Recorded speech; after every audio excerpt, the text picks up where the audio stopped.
arms folded, flag hangs on the wall. Traded steel and thunder for silence in the hall.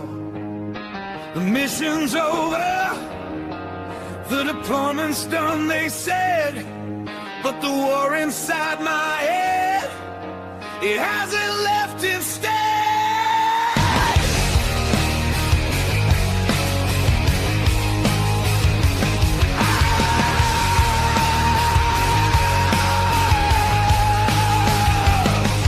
Got the handshake, the thank you, the ticket back home. Now I'm standing on the sidewalk, feeling utterly alone. This freedom is a cage that I can't seem to break. Every single morning it's a future I might forsake. Lost the rhythm, lost the drive, the structure disappeared. The invisible wounds are the ones that I truly feared. I'm walking on a wire, the pressure's coming down. Is there anyone listening in this lonely town? Full speed ahead after battle. Welcome to Full Speed Ahead After Battle, the show that refuses to look away. Every single day, 22 veterans die by suicide, and add in your first responders and civilians fighting silent battles, and that number climbs to 30 lives lost every day. That means statistically that one person will die by suicide during this very hour of this show. That's why this show exists, to break that stigma and to say out loud, it's okay to ask for help, and it's okay to reach out. It's okay to care about your mental health. Now on to future veteran events. For those looking for camaraderie and some serious veteran stories, February 4th at 6 p.m., join us at VFW Post 10374 in Fort Worth for a once-in-a-lifetime spaghetti dinner with Medal of Honor recipient Colonel Don Doc Ballard. A Navy corpsman embedded with the Marines in Vietnam jumped on a live grenade to save his brothers. And when it didn't detonate, he threw it back and kept saving lives like every good corpsman does. Doc will be sharing his stories and signing autographs along his great friend's side, Donna Snow, star of Texas Flip and Move on the DIY network. Donna will be autographing her new book inspired by Doc himself. And then mark your calendars for April 18th, the Battle Buddy Throwdown Cornhole Tournament, raising awareness for veteran suicide and mental health.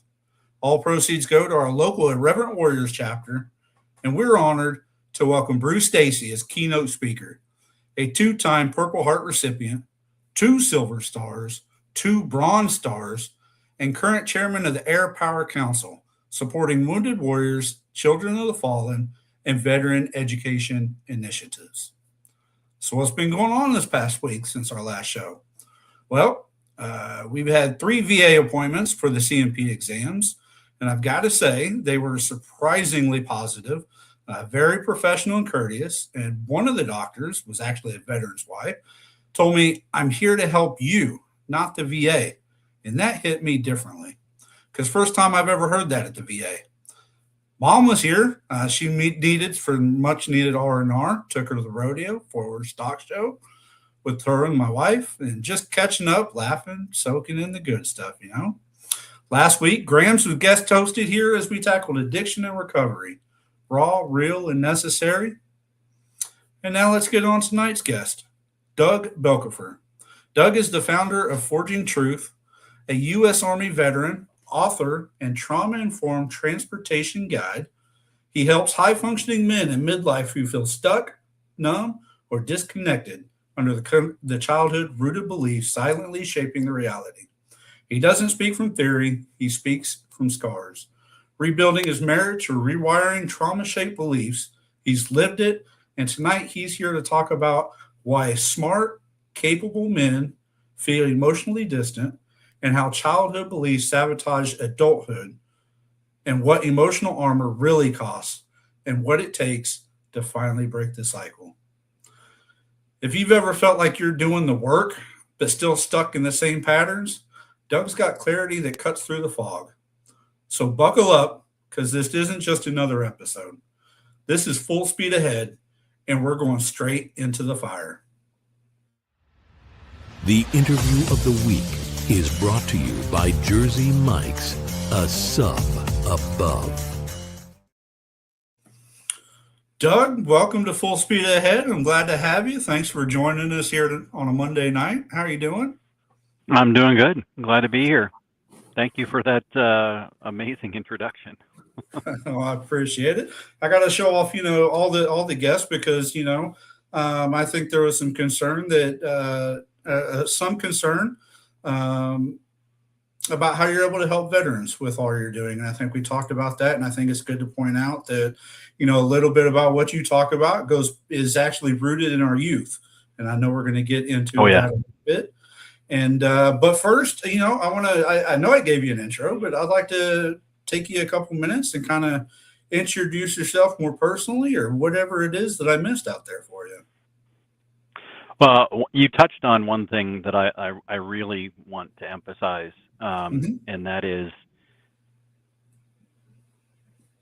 a lot of us feel stuck and we don't know why. And, we think that eventually, sooner or later, you start to think, is there something wrong with me? Because I'm the common denominator. I'm involved in all of these circumstances that seem to keep repeating the patterns. And, while you are the common denominator, and I certainly was the common denominator, it doesn't mean that you're doing something wrong. It simply means that, as you said, your perceptions are being shaped by beliefs that go all the way back to your childhood. Yeah. And so let's get into that a little bit. When we start talking about shapes and beliefs back from childhood, I'm thinking from a veteran perspective is, they say that there's two kinds of veterans, and that's ones that know that they're going to join the military growing up as a kid. And then there's one that they join because it's a last ditch effort, whether it's to stay out of prison, they didn't do so hot in school, etc. For me, I think growing up, it was because I knew I was going to be a veteran. My dad was in either the Army or the State Guard for nearly 36 years growing up. My mom was in the Army. My granddad was in the Navy. And so all those military traditions and, characteristics and work hard and the suck it up and those type things stick with you. And that's one thing, I just mentioned is growing up in my era, I guess a lot of us are told to suck it up and deal with it. And that's what a lot of our veterans are told in service is suck it up and deal with it. And so I'm imagining what you're saying rooted in youth is those things like that, suck it up. You carry that forward, and that's what tears us down as adults coming out of service or anything. I'm not going to tell my wife because I just need to suck it up and deal with it. I'm not going to tell my doctor because I need to suck it up and deal with it. So is that what you're talking about? Going back, rooted in youth and absolutely things? Absolutely, but I think it goes deeper than that. Society trains men that boys don't cry. Men need to be the provider. They need to make sure that they never show that they can't do it. There's all of these expectations that we are set for us that are always in the back of our minds. And I think that's what contributes a lot to, well, no, I'm not going to tell my doctor about that, or I'm not going to tell my wife about that. I don't want my wife to worry and think that we're going to have a big problem. I'll figure it out. It's something that I believe works against us a lot more than it works for us. Right. So when you start talking about, being rooted in beliefs that they never chose, let's talk about that a little bit, because when you just said, be a man, don't cry, that I think is nowadays, I want to say is what they consider toxic masculinity. Back then, that was just being a guy. That's what we grew up with. But so what are you talking about or referring to when those things that they didn't choose, those things that are ingrained with them, with the parents that they just don't know, the schools? Let's talk about that a little bit. Sure. A lot of it has to do with the fact that as a child, you don't have an ability to process something that happens to you logically. That part of your brain's not online yet. Doesn't come online until you're in your early 20s, in fact. Mm-hmm. And so I'll just give you an example from my childhood. When I was about 7 or 8 years old, my dad coached a little league baseball team, and I had 2 older brothers, and they got to play on the team. And I could not wait to have my chance to play. I went to every game, and even though I was always there, it wasn't enough. I wanted to play so desperately on the team. Well, when the year came that I was finally old enough to be able to play, the whole league fell apart. And it wasn't until I actually asked about, hey, what's going on? Isn't it time for Little League again? And, that I was told that the league fell apart. It was, something about they didn't have enough teams, or they didn't have enough umpires, or, whatever it was. It was out of my dad's control. But as a child, you have a tendency when something happens that feels off and, feels wrong, you tend to turn it internal and think to yourself, what did I do that caused this? And that might sound a little unusual, especially with my story, because, why would a 8-year-old kid or 7-year-old kid blame himself for that situation? Well, kids do that because by asking themselves, what did I do that caused this? It makes them feel like they've got some control, that they can say to themselves, well, okay, if I did something that caused this, maybe I can do something to prevent it from happening in the future. And it's very comforting to be able to tell yourself that, as a child in particular. And, that particular circumstance, while I don't think I really consciously absorbed it, this way, but I think it contributed to, beliefs like I don't matter, or I'm not good enough, or, things that I want don't happen. If you'd asked me, 5 years ago, did I have any childhood traumas? I would have said no, absolutely not. Because to me, great life, right? Yeah, trauma is like, physical abuse, or, your parents were fighting all the time, or your dad got arrested, or something like, it had to be at that level for me to think of it as trauma. And while I didn't have anything like that in my childhood, I had a decent number of, what I considered minor events that all contributed very subtly to the same beliefs. I'm not good enough. I don't matter. People leave. Things like that. And those beliefs are formed from emotions, not logic, like I said before. And emotional beliefs, over time, they begin to kind of fade into the background. And when I say fade, I don't mean they fade out. I mean they fade from your recognition. You're not aware of them as much anymore. They become filters in how you perceive the world around you.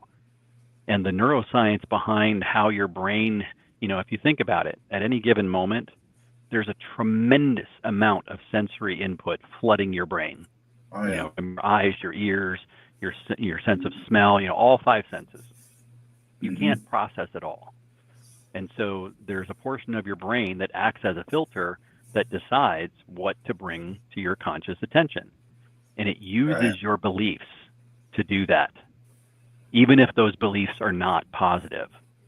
And so what ends up happening is the things that agree with your beliefs, things like I don't matter, I'm not good enough, people always leave, those things get highlighted to your attention, and the beliefs get reinforced.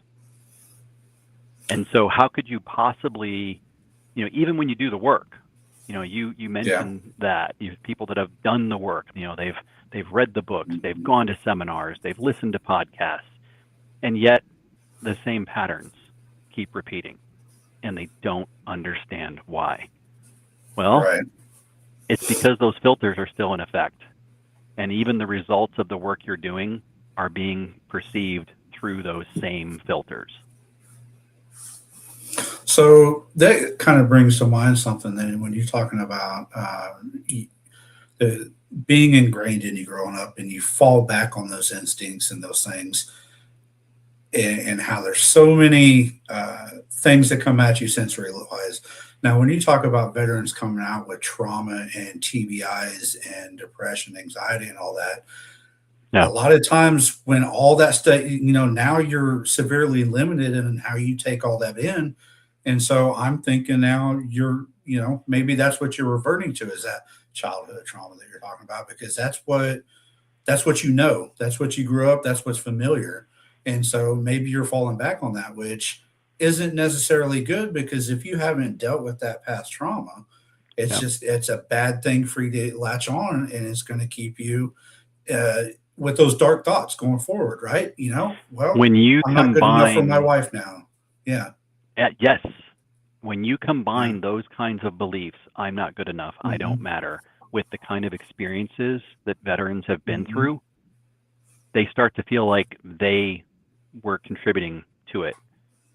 And whether, Right. regardless of how true that might be, I know unfortunately sometimes there is a little bit of truth to that.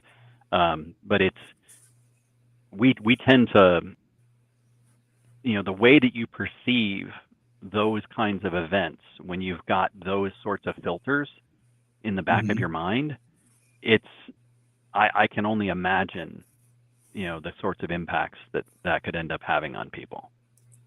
Right. Yeah. Because again, when you start having those seeds, growing up, it's not that big of a thing. But now that you have all this trauma and you see what do veterans do? You're watching what other veterans do. They turn to the Yeah. alcohol, they turn to the drugs and the Yep. addictions of whatever it may be.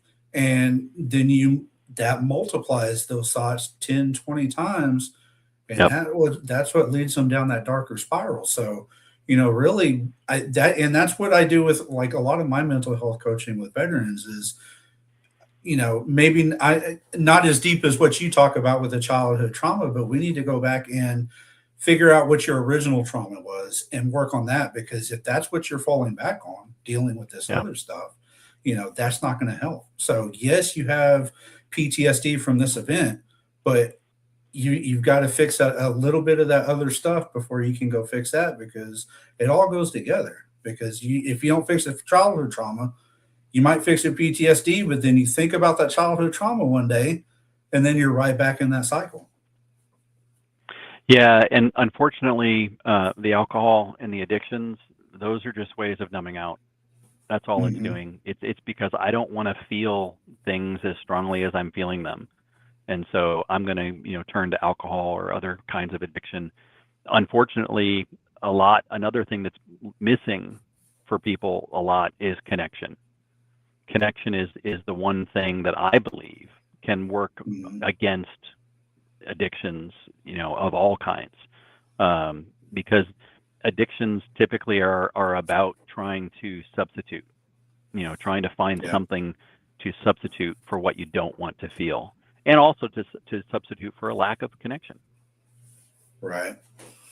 And so, when we start talking about following those same patterns, why do people who feel that stuckness, or that I've done the work and I'm kind of stuck there, why do they seem to keep falling back in those same patterns? It's because there's, like I said earlier, the work that they're doing, the results are still being seen Mhm. through the same filters. And so if that filter is saying I'm not good enough, I don't matter, then the actual real positive results of the work you're doing don't agree with the beliefs. And so they're Mhm. not highlighted to your conscious attention. Whereas even the tiniest little thing that does agree with those beliefs is brought forward to your attention. And so it you can work as hard as you want, but if until you can actually become aware of those filters and do the work to shrink them and weaken them, the work's not going to make a difference. So how do we break that then? How do when we start feeling stuck, or we start realizing that's what we're doing, is going back to those beliefs and those patterns? How do we realize that that's not the way to go? What do we need to do to break that, to move forward from there, to learn? So the work that I did is based around something called memory reconsolidation. And it's through a process, a meditative process, where you go back and you revisit the influences and the events that led to the creation of those beliefs in the first place. And because you're now an adult and you're able to perceive these events and those influences from an adult perspective, including being able to logically think about them and analyze them, you start to develop a better understanding that it's not what you thought it was as a kid. And so what ends up happening with memory consolidation is when the conflicting belief starts to form, and it conflicts with that earlier belief, the earlier belief breaks down, and the actual neural pathways associated with that earlier belief become weakened, and you start to form new neural pathways. And that's how you weaken those filters. Now, I want to emphasize, this is not, something you spend, a weekend or a few weeks of effort on. I did this work over the period of about, I'd say, 4 to 6 months. And there's an entire process to it of going through and identifying all the different events that happened and all the different people that were involved in those events and the beliefs that you formed from those and the emotions that were affected by them, and doing this meditative work on all of that, and also taking into account that it's not as if, you can, the process is called doing a clearing. You can't just do a whole series of clearings in one day and think, wow, I finished half of my influences. You need to allow some time for the neural pathways to strengthen and to the other ones to be weakened. And so, basically it's every other day or so that you can do one clearing. So it takes time. Well, just like anything else worth doing, it takes time and work and effort. It's not an overnight success, right? Those don't come along. So you didn't build all that in 4 to 6 months, so it takes longer than that to fix it. Exactly. This is, a lot of veterans, it's 30, 40 years old by the time you come out of service, and you're just now starting to work on yourself, if that's what the way you're going. So how does this compare to like your traditional therapy or sessions like that? I'm sure it's quite different. Like you just mentioned, it's a lot goes into it. I've done therapy, like I said earlier. I did all the work. I still feel that I found substantial value in therapy. I think it's crucially important that you find the right therapist. If you are not absolutely 100% comfortable with your therapist, please find another one. Please. It is so crucially important to feel absolutely comfortable telling your therapist literally anything. Yeah. And if you can't do that, then you're not going to benefit. I'm right there with you, because going through the VA, I've seen 2 different therapists, and I worked with one, and I give them a few weeks, right? Because one meeting is just your meet and greet, and then you work into it. Yeah. But the VA therapists are just, to me, it's almost like they're dealing with the same veteran. This guy's the same one as the last one, same as the last one. I'm going to spit the same stuff out, and they don't tailor to the individuals. But when I went so they finally started outsourcing the CMP exams for your disability ratings, and I went to a non-VA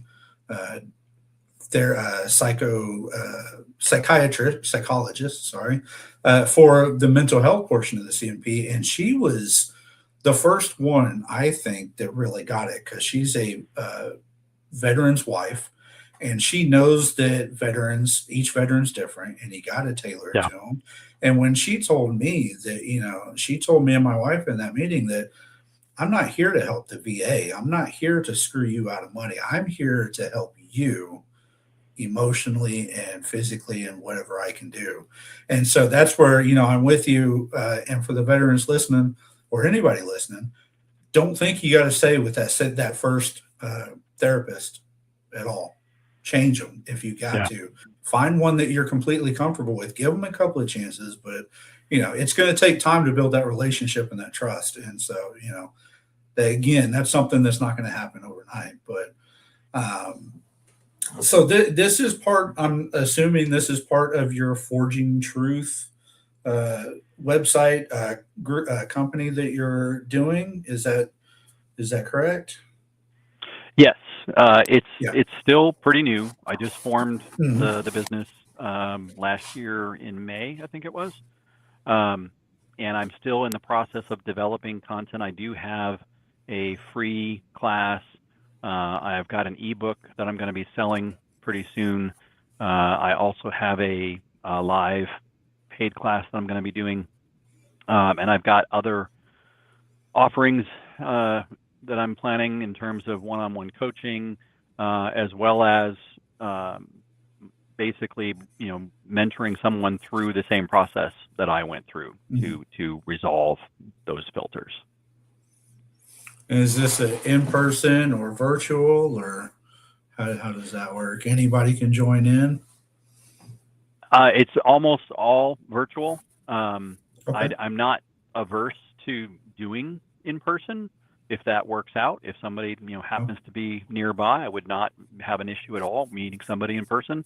I'm just trying to be as flexible as possible and open to helping as many people as possible. So I'm focused primarily on virtual.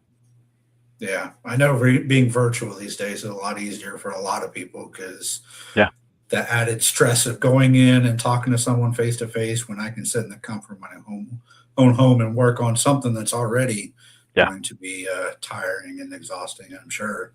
And so, so I've got the website here for those watching, forgingtruth.com. Be sure to check that out. And in there, you said, I read through this a lot, but you do have some contact information for the classes, but you also, I'm seeing the Phoenix Quest on here. And I know that's a big portion of the Forging Truth. And so what is the Phoenix Quest? Let's talk about that a little bit. So as I was developing the ideas around the business, I found myself being drawn to the metaphor of the phoenix. The idea of being, burned up and rising from the ashes. There's a common phrase that I use in a fair amount of my content of, allowing all of the parts of you that were never you to begin with to be burned away so that the real you can rise. The Phoenix Quest is my name for the entire framework of my offerings. So everything, the classes, the books, the courses, everything. Awesome. And so you offer a free clarity call on there. I'm guessing that's more like your meet and greet and what the game plan would be and things like that. Okay. Yeah, definitely. There's a lot of good information on there. Let me put this into our comments for everybody. And so how did you come about wanting to build this and help more people? What was your thought behind creating this? So as I did the work and started to realize that there's got to be hundreds, that was where I started. And then I realized, okay, it's not just hundreds, it's thousands. No, it's not just thousands, it's tens of thousands, hundreds of thousands, probably even millions of men, people who were in the exact same place that I was 3 years ago. They're feeling stuck. The patterns are repeating. They don't know why. And, I realized how, everything changed for me, how I basically, what I refer to as becoming unblocked. I'm 58 years old. it took me that long to work through all of this and realize what was going on and to finally feel unblocked. And so I felt that, I want to help other people come to the same realizations and to understand what's really been holding them back. Yeah, no, I can definitely understand, because, when you talk about going through the childhood trauma, and now that I'm thinking about it, it's like there's a lot of trauma in childhood when you think about it, and now that you don't realize it. And you're talking, parents separating, car accidents being one of those, or sports, or, and how a lot of things that people are just now, I guess, identifying as trauma, where it was back then, that's just how we lived our lives, right? It's what or they're like, I was, and didn't really think they had trauma. Right. Yeah. I mean, I thought I had a great childhood growing up. I mean, yeah, my parents separated, but it's not like one of those separations where you never get to see the other parent. They were always cordial. But yeah, it definitely, it shaped my mind on how I saw marriage as an adult and things like that. So I see exactly what you're saying is when you carry those beliefs forward. So great. So far, great. Talking about the childhood and coming up. And so we're going to take a quick break. And then when we come back, we're going to talk about some of the tools, like we kind of touched on, how to break through some of this and how we can start repairing ourselves and breaking that stigma of it's okay to ask for help. Because that's part of the problem, is that stigma of we're guys. That's not what we do. Yeah. So we'll be right back after these messages.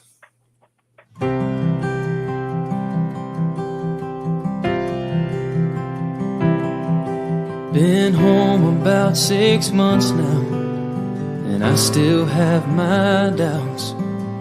Well, I'm not sure how I got here or how I'm gonna get out. Well, my mama says I look the same as I did before I left, but if she could see inside of me, it would scare her to death.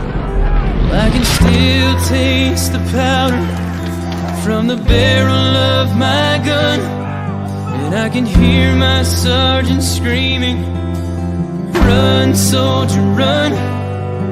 And I can feel the backpack on my shoulders, God, it weighed a ton. And I see death in every single thought. Well, they taught me how to put that uniform on, I just can't get it off.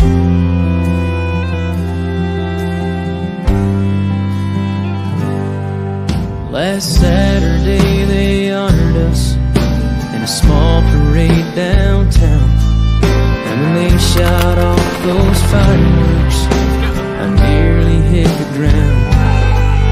And while they smiled and cheered for us, all I could do was stare. 'Cause part of me is here at home, but part of me's back there. Well, I can still taste the powder from the barrel of my gun, and I can hear my sergeant screaming, "Run, soldier, run!" And I can feel the backpack on my shoulders, God, it weighed a ton. And I see death in every single thought. They taught me how to put that uniform on, I just can't get it off. Yeah, there's no end in sight, 'cause even though I'm home now, I'm still fighting for my life.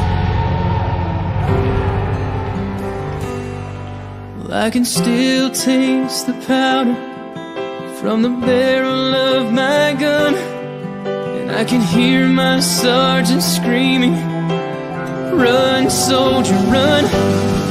And I can feel the backpack on my shoulders, God, it weighed a ton. And I see death in every single thought. Well, they taught me how to put that uniform on,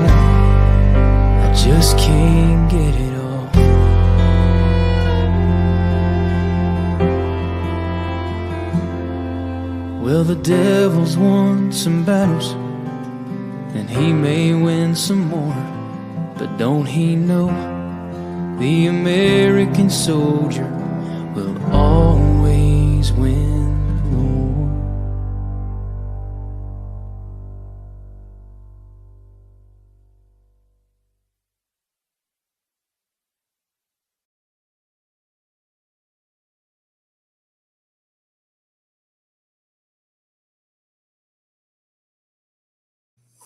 All right, welcome back to Full Speed Ahead After Battle with my guest Doug Belkofer. We're talking about childhood trauma and how it stays with us into becoming adults, and especially with service members. So, going into the service, we have that childhood trauma. Then we have that trauma from just being in the service, being in war, and it starts compiling on top of each other, right? And so how does all of that compiled start affecting people, men mentally? I know we kind of briefly touched on it before, but let's talk about the mental aspect of trauma, stacked on trauma, stacked on trauma. What does that lead to? Sure. In particular, I think we have to give some thought to a lot of people that join the military are still pretty young, 18, 19, 20. And as I mentioned earlier, while your logical abilities are beginning to develop more and are starting to come online more around those ages, they're still not complete. And so your ability to process situations logically is limited in those ages. It's some people will say that it can be in your mid to even later 20s before your logical brain is fully developed. And to think about the impact of traumas on top of traumas on top of traumas, and the beliefs that you're forming along the way. Even if you do have some logical ability to process circumstances, think about the impacts of trauma and how it can still reinforce those same beliefs. Things that happen to you, events, in war, of, I don't matter, or I'm not good enough.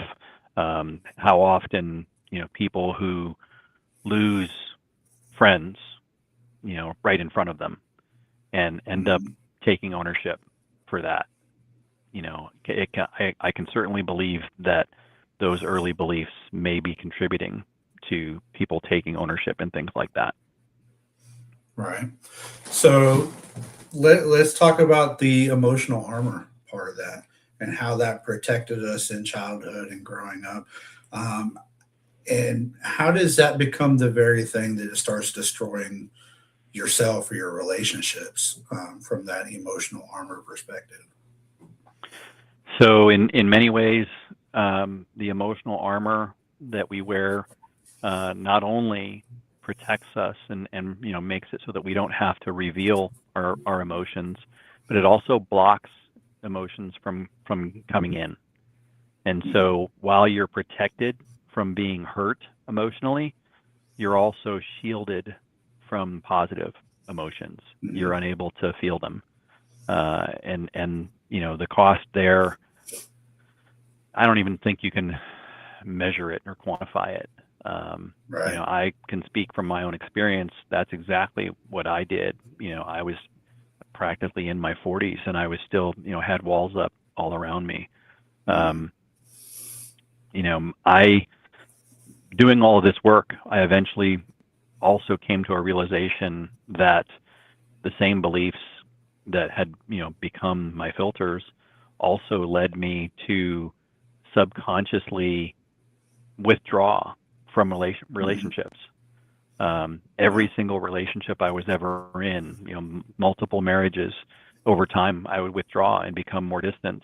I can look back on that now and see it as a way of protecting myself, because I believed subconsciously that those relationships were going to end anyway. And so I might as well start withdrawing emotionally, so it doesn't hurt as much when it does end. Right. You know, Right. in a lot of ways, it you know, I was resentful when I realized all of that. Yeah. And you know, in the military, we're taught to compartmentalize. It's a different word Hmm. for emotional trauma, right? It's just a different word for it. And that's where, you know, a lot of the veterans, they start breaking down and they start disconnecting from family and friends. And that's where they start in with the alcohol and the drugs and whatever else. And that's a lot of times that's the first sign that starts leading to those suicidal thoughts, right? And those Yeah. tendencies. And that's where we got to start reaching out and asking for that help before that gets too late, whether you're the veteran or it's somebody else. But yeah, that's, you know, it's another thing that's just instilled to us. And we just think it's a part of the job to tough it out. And, you know, now that you say it, you know, I'm on my third marriage. This one's going Me great too. because like you said, you know, looking back on the other two, I learned those mistakes of shutting down and not talking and being there. And I've done that Yeah. more with this wife than I ever have. And she understands. And now she sees those signs of, you know, I'm having a bad day and slipping away and reverting back to that, you know, emotional armor. And she's like, you know, she knows whether it's, hey, are you okay? Do you need somebody to talk to? Or it's, you know, she can tell if it's, you know, not suck it up, but you've been here before. You're going to be fine because you know how to deal with this. And she just, you know, it's almost like that slap in the face that some of us need to realize we've been here, we've done it, we can keep going forward with it. But that, you know, going back to the emotional trauma, that's what a lot of veterans or emotional armor, that's what a lot of veterans face coming out. So, how do, if there's a person, one viewer listening today, what do they need to do to take that look inside of them and realize this is what I'm doing? I'm stuck, I'm numb, I'm distancing myself. I know I need help, but I don't know where to start. Where do they need to go? What do they need to do today to start working on that breakthrough? So I think the most important thing is to realize that all of this can be happening completely without your knowledge. You can be completely unaware that all of this is happening and that your perceptions are being filtered by beliefs that were formed in your childhood. You know, those beliefs, they served a purpose when you were a child. They helped protect you. Right. They helped make you feel safe. It's just that you don't need that same protection now as an adult. But those Right. beliefs were formed that long ago, and they're still doing the same job they were doing back then. Right. And, you know, everything changes, right? What is the saying? Nothing ever stays the same, something like that. Everything changes. Our beliefs change as we grow, especially in the service. Yeah. You know, a lot of people coming out of childhood, maybe they're sheltered and they don't get out of their community and they don't know anything. But when you go into the service and you start working with, you know, people of all race, religions, creeds, colors, and everything else, those new beliefs start forming. And some people latch onto those. Yeah. And it's, you know, and some of that we need to do that active work in changing those beliefs. It's not just going to come to us easily. You know, we got to do the work to change those beliefs. And so, you know, like you said, that's what we need to work on to identify those childhood ones, those ones that are stuck there that we're reverting to that we no longer need, though. You know, so when veterans, they often mistake emotional shutdown for strength. They think they're saving people, right? Sure. You know, I don't want my wife to know what I did because she may look at me differently, right? I don't want Yeah. my kids to know because, you know, they don't need to know. How do you personally, through the Phoenix, how do you help them realize and see the difference between the strength and that emotional shutdown? That's not simple. Yeah, I'm sure it's not. There's a lot behind that. Mhm. And I can understand, you know, I don't think that I can truly relate to the same level as many veterans can. but I also totally understand the idea of, I don't want to share that with my wife or with my kids. They're going to think different about me, and they're not going to be willing to stay, or that it'll totally change what they think of me. I almost feel like there can be a strength to it if you are willing to share. I'm not suggesting that's the answer. When you were saying earlier about, how things are different with your current wife, and one of the thoughts that crossed my mind was to be able to remind someone it's okay to have feelings. It's okay to feel things. Let yourself feel them. It's allowed. Your feelings are valid. What you do with that is a different thing. But I would say that if you are able to share your feelings, at least to some degree, you're just going to help them understand you better and help them realize that that's why you can withdraw sometimes. And just out of curiosity, do you think it's possible that those men can share the feelings without going into depth of some of those stories? Like, I'm feeling anger because of an experience, but I can't go into depth in that experience because I don't want you to see that. And how would a conversation like that go? I know, because I'm like you just said, I've become more open with sharing my feelings with my wife. There's some things I don't want to share with her because I just don't want her to have those thoughts, right? So how can we Well, share you don't feelings want without the them. experiences? Yeah, you don't want them to have to endure what you had to Mhm. endure. Right. I think that I don't think you necessarily have to go into all the specifics. Yeah. I think it's fine to say, sometimes I feel like I failed, because of things that happened, during Yeah. my experience as a veteran or in the military. Um, and I lost people, or I saw people, get killed. Mhm. I of my two older brothers, the younger of the two was killed in Afghanistan in 2010. Wow. You mentioned earlier about two different kinds of people who know when they're Mhm. young that they're going to join the military, and Mhm. people who don't feel that when they're young. I would say that myself and my two brothers fall into that latter category. My parents had no military background whatsoever.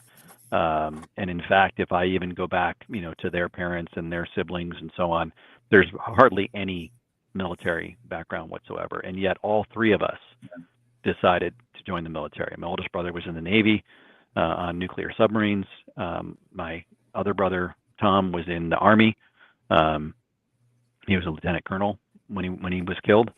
Um, there's things that I don't think it's important to know the details, but I think you can still share how it made you feel. And to Yeah. say, I still struggle with this today, because sometimes those thoughts pop back into my head. Yeah.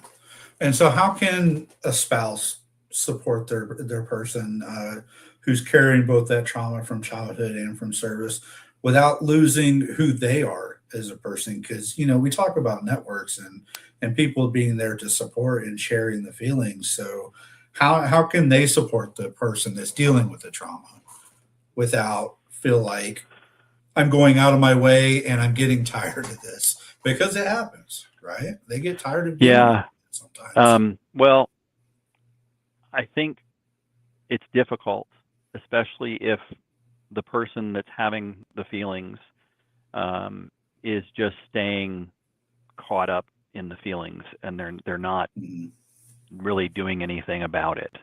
That's when I think it can be extremely exhausting for the people around them, because what they end up seeing in those cases is somebody who is leaning on people all the time for help and support, but yet isn't, you know, aware of what they might be able to do to, help address those feelings and to address the beliefs behind them.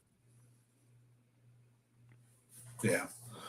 So we got a few minutes. We got a little bit left. But before we get to the end question, how would you summarize your message from tonight in one or two sentences for someone who's just barely holding on? Whether it's the childhood trauma, the service trauma. What's that message to those that see this, that maybe that's their last kick in the seat to be able to find that help?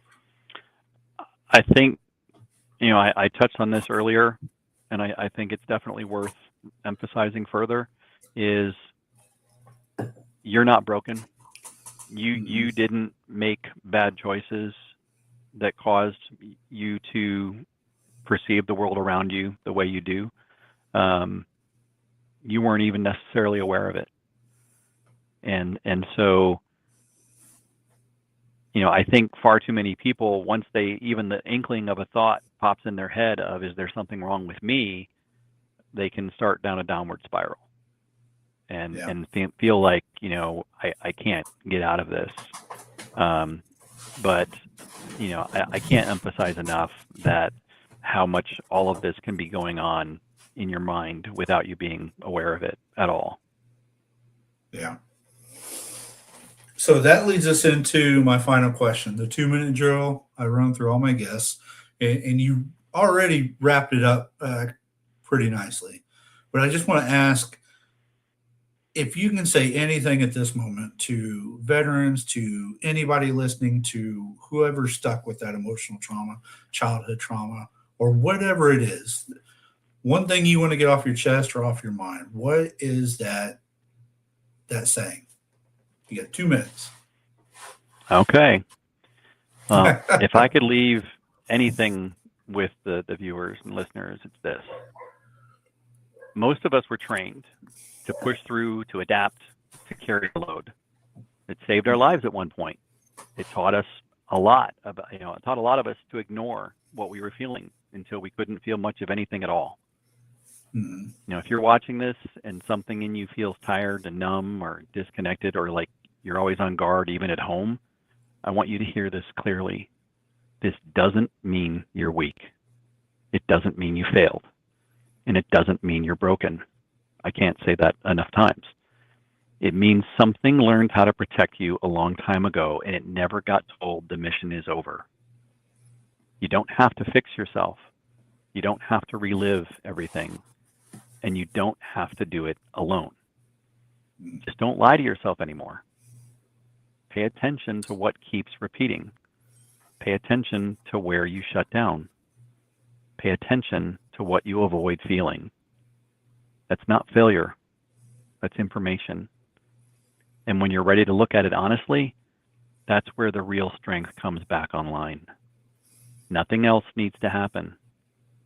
Just don't dismiss what you felt listening to this. That part of you is still alive for a reason.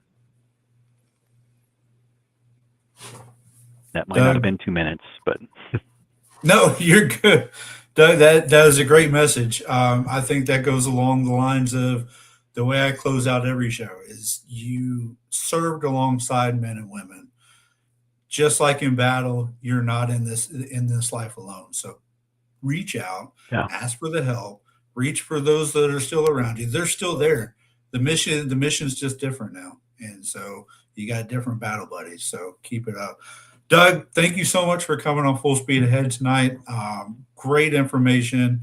Definitely opened up my mind to some childhood trauma that I might want to rethink on some of those beliefs and see if that's still carrying forward into my life now. But I think that's definitely a great message.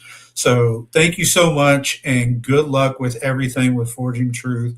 I hope you're able to help out so many people, because I know as we stay in today's day and age of finding out what things are now, putting labels on things like childhood trauma and stuff like that, more and more people are needing the help. So keep up the great work, and I hope you're able to help so many people. Thank you. Thank you.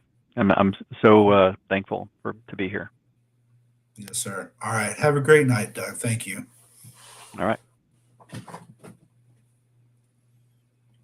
All right. As we wrap up tonight's episode of Full Speed Ahead After Battle, I want to take a moment to reflect on the conversation we just had with Doug. He brought the kind of truth that doesn't just land in your ears, it hits you right in the chest.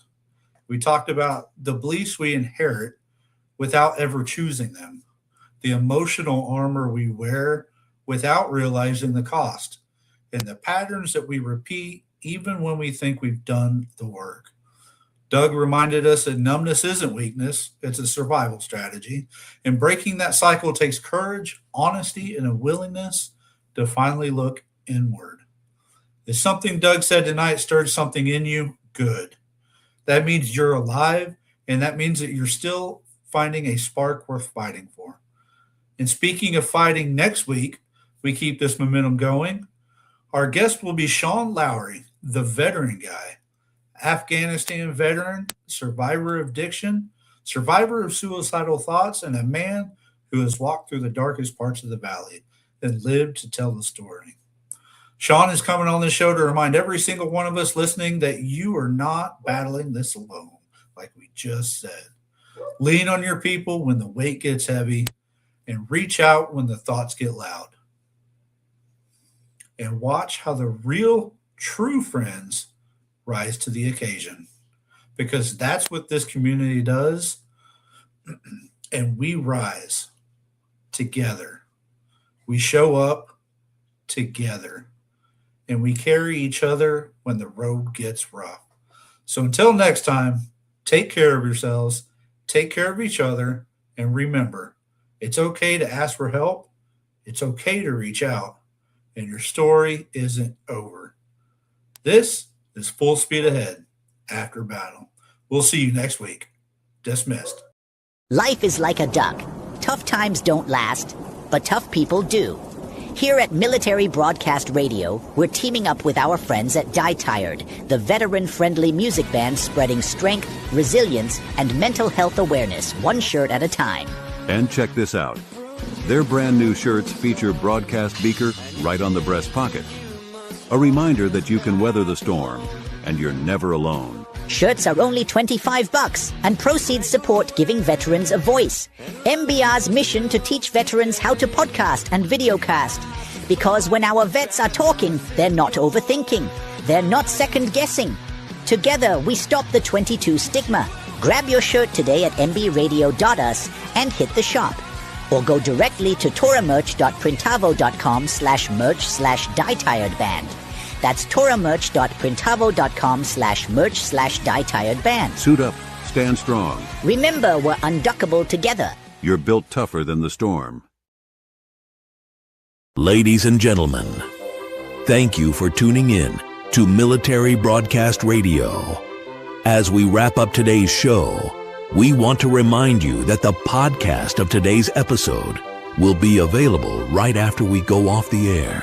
So if you missed any part of the show or want to listen again, be sure to check it out. And remember, we're here to support and honor our veterans. Your stories and experiences matter, and we are committed to giving you a platform to share them. That's right. We're here to give our veterans a voice. So don't forget to catch the podcast and stay connected with us. Giving our veterans a voice.